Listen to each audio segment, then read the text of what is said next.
할렐루야, 날마다 지성소로 나아가는 성도님들에게 하나님의 놀라운 은혜와 사랑이 함께 하시기를 주님의 이름으로 축원합니다. 6월 한 달 민수기 말씀 묵상과 마가다락방 특세를 통하여서 주님과 동행하며 승리하시는 성도님들이 되시기를 축복합니다. 제가 신학생 때 놀토가 시작되면서 놀토 프로그램을 인솔했던 적이 있습니다.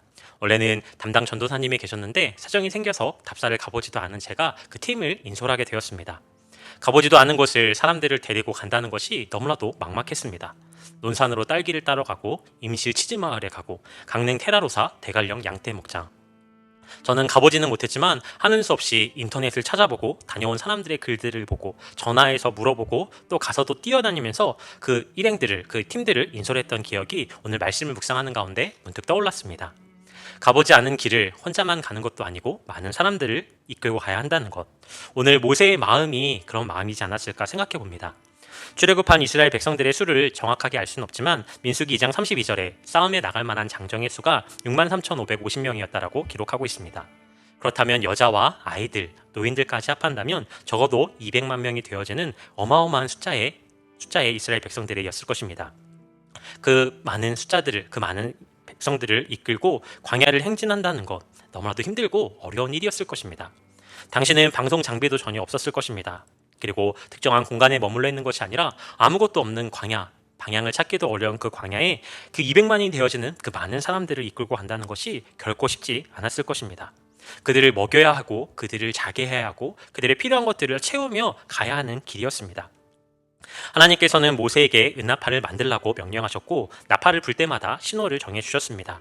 그리고 이스라엘 백성들은 하나님의 명령을 따라 이제 행진하기 시작합니다. 애굽에 나와서 그리고 이스라엘 백성들이 시내산에 머물면서 하나님의 율법과 성막을 짓는 것들 준비를 하면서 이제 이스라엘 백성들은 더 이상 노예의 신분이 아니라 하나님의 백성, 하나님의 군대의 모습을 갖추고 있었습니다. 우리가 함께 읽진 않았지만 10장 전반부에 보여지면 그 내용들이 기록되어져 있습니다. 드디어 구름이 성막 위를 떠오르게 되어지고 그들은 출발하게 되었습니다. 언약궤가 앞장서고 제사장들이 나팔을 불며 성막 동쪽 유다 진영에서부터 출발을 하고 그 뒤에는 게르손과 무라리 자손들이 성막의 재료들을 수레에 끌고 그 뒤를 따랐습니다. 그리고 그 다음 남쪽 르우벤 진영이 출발하고 그 뒤는 고앗 자손들이 어깨에 각종 성막의 기물들을 메고 따릅니다. 그리고 그 다음에는 서쪽 에브라임의 진영, 그리고 오늘 본문에 나오는 북쪽의 단 진영이 이어서 마지막으로 출발했습니다. 이스라엘 백성들이 이제는 정말 군대와 같이 질서정연한 모습으로 행진하는 것이 오늘 본문의 내용입니다. 처음 출애굽하였을 때 그들은 무질서하게 나왔던 모습과 오늘의 모습은 너무나도 다른 모습으로 보입니다. 그래서 이스라엘 행진하는 모습을 오늘 말씀 11절부터 28절까지는 군대라는 용어로 18번이나 사용하며 이야기하고 있습니다. 더 이상 이스라엘 백성들은 노예나 오합지졸이 아니라 하나님의 군대라는 사실을 오늘 성경은 증언하고 있습니다. 이제 광야길을 출발하여 길을 나아가는 이스라엘 백성들에게, 그리고 그들을 인도해야 하는 모세에게, 그리고 인생이라는 광야길을 걷는 우리에게 오늘 본문은 우리에게 꼭 필요한 세 가지가 무엇인지를 말씀하고 있습니다. 첫 번째로 가장 필요한 것은 하나님의 인도하심입니다. 광야길을 걷는 이스라엘 백성들에게 가장 필요한 것은 하나님의 인도하심, 언약궤와 또 구름기 등 불기 등을 바라보며 주님의 인도하심을 따르는 것이었습니다. 본문 33절에 보면 그들이 여호와의 산에서 떠나 3일 길을 갈 때에 여호와의 언약궤가 앞서갔다라고 기록하고 있습니다. 본격적인 광야 행진을 하는 가운데 이스라엘 백성들의 행진 대열의 가장 선두에는 하나님의 언약궤가 있었습니다. 하나님의 언약궤가 이스라엘 백성들의 맨 앞에서 그들을 인도하였다는 것입니다. 언약궤는 무엇을 상징합니까? 하나님의 임재하심을 나타내는 것입니다. 하나님께서 이스라엘 백성들 가운데 함께 하실 뿐만 아니라 그들을 인도하시고 인도하시는 하나님을 따르기만 한다면 된다는 사실을 오늘 이 모습을 통하여 우리에게 또 이스라엘 백성들에게 분명하게 알게 하시기 원하셨다는 것을 오늘 우리는 깨달을 수 있습니다. 광야길을 걸을 때에는 언제나 하나님만을 따라야 한다. 하나님을 절대적으로 신뢰해야 하고 하나님을 중심으로, 말씀을 중심으로 나아가야 한다는 사실을 이 언약궤가 앞장서는 모습을 통하여서, 그리고 구름기둥과 불기둥을 바라보며 나아가야 하는 것을 통하여서 오늘 우리는 그 사실을 분명하게 깨닫게 됩니다. 이스라엘 백성들 생전 처음 걷는 광야길이었습니다. 어디로 가야 할지 방향 감각을 갖는 것도 쉽지 않았을 것입니다. 하지만 하나님께서는 그 광야에 이스라엘 백성들의 길잡이가 되어주셨습니다. 내비게이션이 되어주셨습니다. 언약궤를 따르고 구름기둥과 불기둥을 따르기만 하면 하나님께서 이스라엘 백성들을 인도하여 주셨습니다. 하나님과 그의 말씀이 항상 우리 앞에 서고 우리가 그 뒤를 따를 때 우리는 하나님의 놀라운 일하심과 역사하심을 바라볼 수 있습니다. 늘 문제가 생기고 어려움들이 생기는 것은 하나님보다 앞서가려고 하기 때문에, 그리고 자신의 생각과 판단을 하나님의 뜻보다 앞세우려고 할 때 우리 안에 문제가 생기는 것을 볼 수 있습니다. 늘 우리와 함께 하시고 우리를 인도하시고 우리를 붙드시는 하나님, 그 하나님을 신뢰하고 하나님의 인도하심을 따르며 나아갈 수 있는 우리 하느님께 모든 성도님들이 되시기를 주님의 이름으로 축복합니다. 두 번째로 광야길을 걷는 이스라엘과 우리에게 필요한 것은 환경과 사람을 선용하는 지혜입니다. 본문 29절에 보면 모세가 호밥에게 부탁하는 내용이 나옵니다.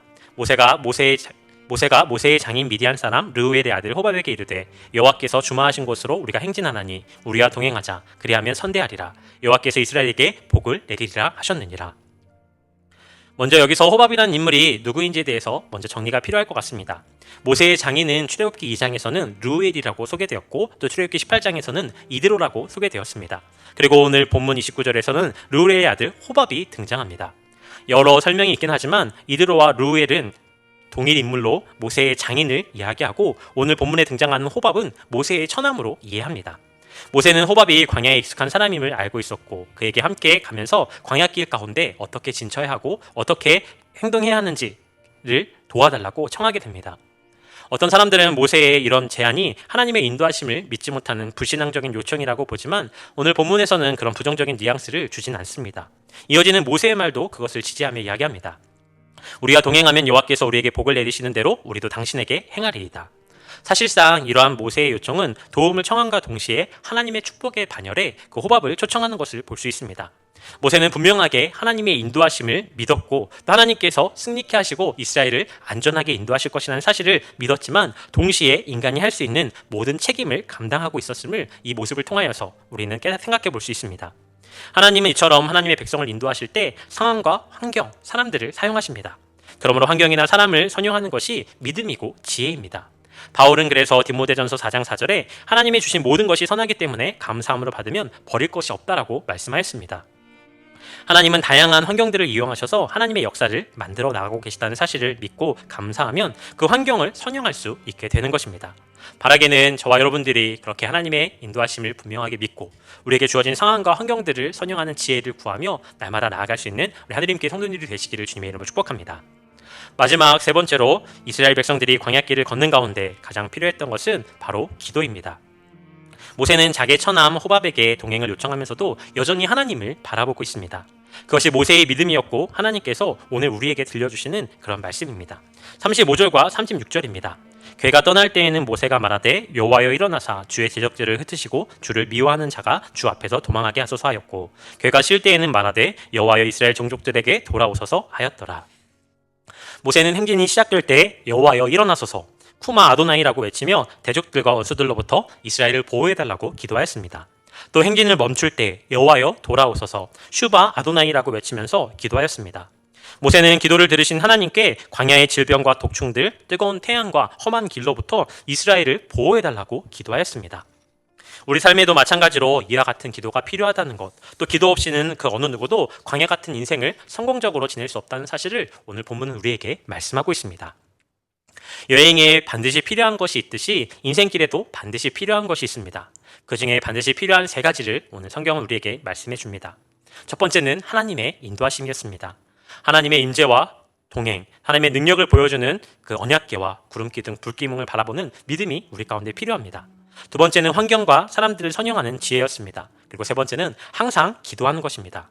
이 세 가지만 있으면 아무리 어려운 광야길이라 할지라도 아무리 어려운 상황과 환경이라 할지라도 우리는 무사히 그것을 통과할 수 있을 것입니다. 오늘 이제 우리는 다시금 세상길로 나아갑니다. 광야길로 나아갑니다. 다시 한번 이 세 가지를 점검해 보시기를 축복합니다. 하나님께서 나와 동행하심을 분명하게 믿고 하나님의 인도하심을 구하고 인도하심에 따라 순종하며 나아가고 있는지 우리의 모습을 점검해 보아야 합니다. 그리고 하나님께서 환경과 주변을 통하여서 또 사람들을 통하여서 우리를 인도하신다는 사실을 분명하게 믿고 그것을 선용할 수 있는 지혜를 가지고 있는지, 그리고 우리의 인생길 가운데 기도하며 날마다 주님을 바라봐야 한다는 사실을 기억하고 있는지 스스로 질문해 보시기 바랍니다. 그리고 그 질문에 예라고 대답할 수 있다면 우리는 이 세상 가운데 어떤 문제와 어떤 위기와 어떤 어려움을 만난다 할지라도 능히 승리할 수 있을 것입니다. 하나님의 인도하심, 그리고 또 하나님 앞에 온전히 주어진 상황과 환경들 가운데 그것들을 하나님의 지혜로 감당할 수 있는 능력들, 그리고 무엇보다도 기도하며 날마다 주님을 구하며 주님을 따르며 나아갈 수 있는 우리 하느님께 모든 성도들이 되시기를 주님의 이름으로 축복합니다.